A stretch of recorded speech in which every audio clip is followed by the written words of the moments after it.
mes couilles. Aïe. Filmez, hein.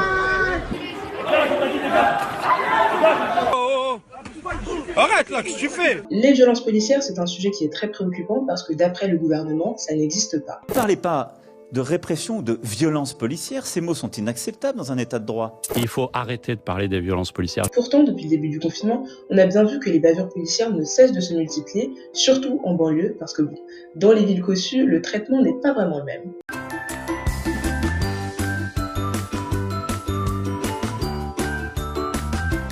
J'étais un petit peu limite au niveau lieu de balade, donc ils me l'ont dit, j'ai tout à fait compris. Donc on réduira demain le cercle de balade.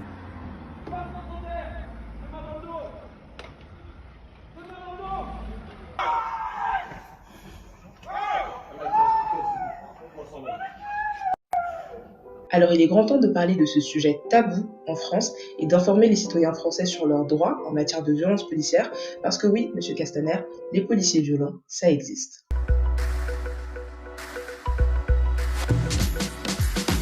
Alors la première fois qu'on m'a parlé de violence policière, c'était mon père.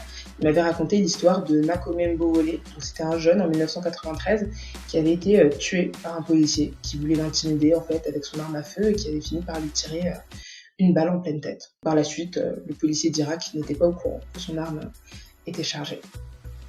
Ok. Puis après, t'as usé des Bouna, l'affaire Bikouprou, l'affaire Gaï Camara, Adama Traoré, l'affaire Théo, l'affaire Elvis, les violences pendant les manifestations de Gilets jaunes, encore très récemment, l'affaire Cédric Chouviat, un homme qui est mort à cause d'un plaquage au ventre qui a été réalisé par des policiers. Donc là, tu le vois, il est mort au sol par 3 policiers qui sont tous sur lui.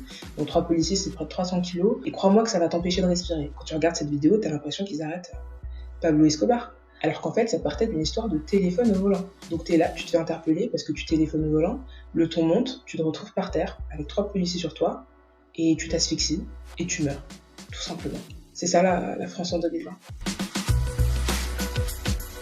Alors ce qu'il faudrait rappeler aux policiers, c'est que certes, ils sont là pour faire respecter la loi, mais ça devrait être eux les premiers à la respecter, cette loi. Et justement, qu'est-ce que dit la loi? La loi, elle nous dit que les policiers ont le droit d'avoir recours à la force que pour des cas légitimes, quand c'est nécessaire, avec proportion et avec précaution. Donc légitime, ça veut dire dans des cas qui sont prévus par la loi. Donc dans le cas d'une arrestation, lorsqu'il y a un danger de mort, en cas de légitime défense, et encore, on va parler de la légitime défense juste après, parce que pour les policiers, la légitime défense, c'est très très large, c'est très très pratique. Ensuite, ça doit être nécessaire, c'est-à-dire que la force, normalement, doit être utilisée en dernier recours. Et surtout, une fois que l'individu est immobilisé, l'utilisation de la force doit immédiatement stopper. Et ensuite, le critère de proportion, c'est tout simplement que la force utilisée doit être proportionnelle au danger que représente l'individu. C'est-à-dire que vous n'allez pas tirer une balle dans la poitrine de quelqu'un qui ne représente pas un danger mortel pour vous. C'est logique. Et quand les policiers ne respectent pas ces critères-là, c'est ce qu'on appelle de la force abusive ou tout simplement de la violence gratuite. Quand tu regardes cette interpellation à Saint-Ouen, l'individu est au sol, il est neutralisé et pourtant le policier essaie encore de le taper. Ça, c'est de la violence gratuite, c'est des violences policières. On peut aussi parler de l'affaire Elvis, donc un homme de 40 ans qui se fait contrôler, qui se retrouve au sol avec des policiers qui lui mettent des coups de pied dans la tête. Il y a celui qui est au volant qui est sorti, qui m'a demandé ma pièce d'identité pour un contrôle. Je lui ai demandé quel était le motif, la raison. Et aussitôt, il m'a poussé par terre et son collègue qui était assis à droite du véhicule est venu et m'a porté des coups de pied dans la tête. Doucement, parle-lui. Oh. Arrête là, qu'est-ce que tu fais? Pourquoi cet acharnement, pourquoi cette violence, pourquoi... Voilà, c'est des questions sans réponse en fait. Voilà. Quand c'est aux autres, on dit bon, bah, peut-être ils ont cherché, mais quand ça arrive à soi, alors qu'on n'a rien fait, on se dit finalement, oui, il y a quelque chose qui ne va pas. Il y a quelque chose qui ne va pas au sein de la police. Et c'est toujours pas fini. On peut aussi parler de l'affaire Boubacar. Allez, filme. Quoi? Un homme qui se fait contrôler, il est totalement conciliant avec les policiers et pourtant il va se retrouver menotté, les policiers vont lui toucher et serrer les testicules. Aïe, mes couilles. Aïe. Ça s'appelle une agression sexuelle. Clairement, on le brutalise, ça c'est des violences policières. Tout ce qui se passe dans cette vidéo est complètement illégal. Donc si la police elle-même ne respecte pas la loi, en fait, c'est quoi le concept? Alors ça, c'est une très très bonne question. Il y a une faute, elle sera sanctionnée. S'il y a des fautes établies, il y aura des sanctions. Il y a une faute, il y aura une sanction. On voit bien que quand il y a des faits de violence illégitime, quand il y a des sanctions, elles sont très rares et les condamnations qui sont effectivement prononcées sont très faibles. Par exemple, on n'a quasiment jamais de policiers qui vont en prison pour des faits de violence illégitime. Au mieux, ils ont des peines de prison de quelques mois avec sursis.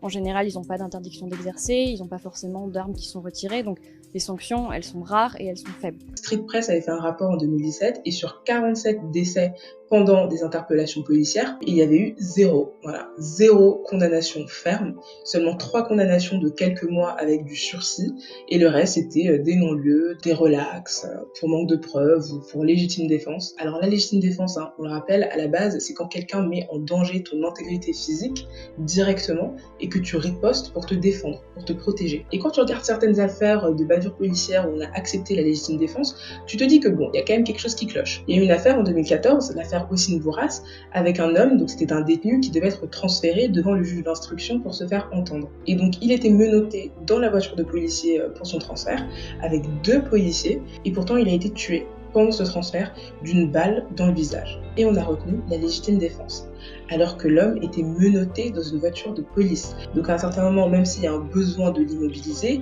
on peut l'assommer, on peut utiliser des armes alternatives comme les tasers, qui sont censés être là pour ça en fait, pour éviter d'utiliser des armes qui tuent directement.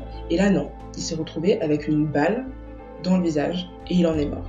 Et quand c'est pas une histoire de légitime défense, c'est « Oh, désolé, on n'a pas réussi à identifier le policier coupable, donc bon, voilà ». Ce qui est très grave, parce que vous vous souvenez probablement de l'affaire Lilian, c'était un jeune de 15 ans qui s'était retrouvé à son insu dans les manifestations de Gilets jaunes à Strasbourg, donc il ne participait pas à la manifestation, au contraire, il était à l'écart, et pourtant il a reçu une balle de flashball d'un policier en pleine joue, mâchoire totalement brisée, joue déchirée, et les policiers auront l'audace de mentir en disant qu'en fait c'était un casseur, alors qu'il y a des vidéos qui prouvent bien qu'il ne cassait rien et qu'il n'avait rien à voir avec la manifestation. Ou encore, on peut parler d'Arthur, encore un jeune qui n'avait rien à voir avec les manifestations et qui s'est fait casser les dents par des policiers. Il a perdu 9 dents. Doucement.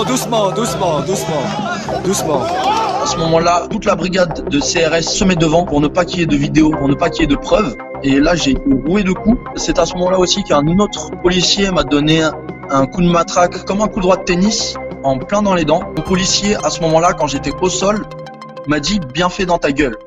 Et ça, je me rappelle très très bien de cette phrase qui m'a dit « bien fait dans ta gueule ». Donc ça, c'est des affaires qui sont tellement graves, tu t'attends en fait à ce que la police fasse tout pour retrouver les policiers coupables, pour laver leur honneur, mais aussi pour dédommager les familles et les victimes de ce genre de violence. Au contraire, aucun effort, aucune déclaration d'excuses, ne serait-ce que des excuses, rien du tout. Et ça, c'est totalement inadmissible. Et quand tu vois ça, tu comprends pourquoi les gens fuient quand ils voient la police. Alors ce qui est très marrant, c'est quand tu cherches sur internet ce qu'il faut faire si on a été victime de violences policières, la première des choses qu'on vous dit c'est aller porter plainte. Bon, porter plainte pourquoi pas, le problème c'est que la plupart des policiers refusent de prendre des plaintes qui concernent leurs collègues. Donc voilà, désolé, mon collègue vous a peut-être cassé la figure, mais bon, c'est mon collègue, vous comprenez? Ensuite, on va te dire, va écrire à l'IGPN. Alors l'IGPN, c'est quoi? C'est censé être la police des polices. Donc c'est censé être un organisme qui reçoit des plaintes concernant les comportements des policiers, qui crée des enquêtes et ensuite édite des sanctions. Sauf que le problème, c'est qu'à votre avis, l'IGPN fait partie de quoi? Oui, elle fait partie de la police nationale. L'IGPN n'est autre qu'une direction de la police nationale parmi tant d'autres. C'est-à-dire que la police des polices, qui devrait être normalement indépendante, impartiale pour réaliser de vraies enquêtes, est en fait la police. Et d'ailleurs, c'est sans surprise que la directrice actuelle de l'IGPN n'est autre qu'une ancienne commissaire de police. Donc en fait, des policiers qui enquêtent sur leurs collègues policiers. Donc pour l'indépendance, l'impartialité et la justice, on repassera plus tard. Et quand tu sais ça, plus rien ne t'étonne. Vous vous souvenez, en décembre 2018, à Mantes-la-Jolie, plus de 150 lycéens avaient été arrêtés par des policiers suite à une manifestation auquel la plupart n'avaient même pas participé. On les avait forcés à rester à genoux avec les mains en l'air pendant des heures. Ça a créé un scandale pas possible. Et qu'est-ce qu'a dit la directrice de l'IGPN? Elle a dit que bon, pour elle, elle ne voyait pas en quoi c'était des comportements déviants. Bien évidemment. Et c'est pas étonnant non plus qu'en 2019, il y ait eu plus de 1400 plaintes déposées à l'IGPN, c'est-à-dire près de 4 par jour, et on attend toujours, un an plus tard, le résultat de ces enquêtes. Alors oui, vous allez me dire, la justice c'est lent, mais quand c'était pour placer en comparution immédiate les gilets jaunes, là bizarrement, la justice a été très très rapide. La première chose à faire si vous avez été victime de violences policières, c'est immédiatement en parler autour de vous. En parler à vos parents, en parler à vos amis, en parler également sur les réseaux sociaux. Que ce soit des vidéos, des photos, racontez, parlez-en, dénoncez. La deuxième chose qu'il faudra faire, c'est contacter un avocat. Non seulement l'avocat vous expliquera ce qu'il faut faire et ce qu'il ne faut pas faire, mais en plus de ça, il vous permettra d'avoir beaucoup plus de poids et d'être beaucoup plus crédible. Si vous décidez d'aller porter plainte accompagné de votre avocat, je peux vous assurer que les policiers auront du mal à vous refuser ça. Idem, si c'est votre avocat qui envoie une lettre à l'IGPN, ce sera beaucoup plus pris au sérieux que si c'est un particulier qui le fait. Maintenant, quelles sont les précautions à prendre en cas d'interpellation policière? Alors, la première des choses, c'est de ne jamais fuir. Même si après tout ce qu'on voit ces derniers temps, on peut comprendre que certains aient peur de la police, il faut vraiment éviter un maximum d'avoir des comportements de fugitifs avec eux. Donc restez calme, restez poli, comme ça au moins vous n'avez rien à vous reprocher et restez vigilant. Notez les numéros de matricule. Normalement, les policiers sont tous censés porter leur numéro de matricule sur leur uniforme. Alors beaucoup ne le font pas, on se demande pourquoi, mais si le policier qui vous interpelle a un numéro de matricule, n'hésitez pas à essayer de le mémoriser ou de le noter quelque part, comme ça si ça dérape, ils n'auront pas d'excuses, ils pourront identifier le policier responsable. Et enfin pour finir, ne tombez pas dans le piège. Je sais que quand on voit ce genre d'image, on a envie de se venger ou d'être violent et c'est une très mauvaise idée. Déjà parce que vous valez mieux que ça et ensuite parce que je peux vous assurer que vous, on ne va pas vous rater. Donc ne cédez pas à la vengeance, ne cédez pas à la haine, connaissez vos droits et faites-les respecter en dénonçant systématiquement et en appelant un avocat. Attends, c'est comment? Voilà, c'est la fin de la vidéo, j'espère qu'elle vous aura plu. N'oubliez pas de vous abonner, de partager un maximum, de liker, de continuer le débat dans les commentaires et comme d'habitude, rendez-vous sur mon Instagram It's Crazy Sally pour la suite de l'interview. On se donne rendez-vous là-bas, à bientôt pour une nouvelle vidéo et d'ici là, prenez soin de vous. Ciao.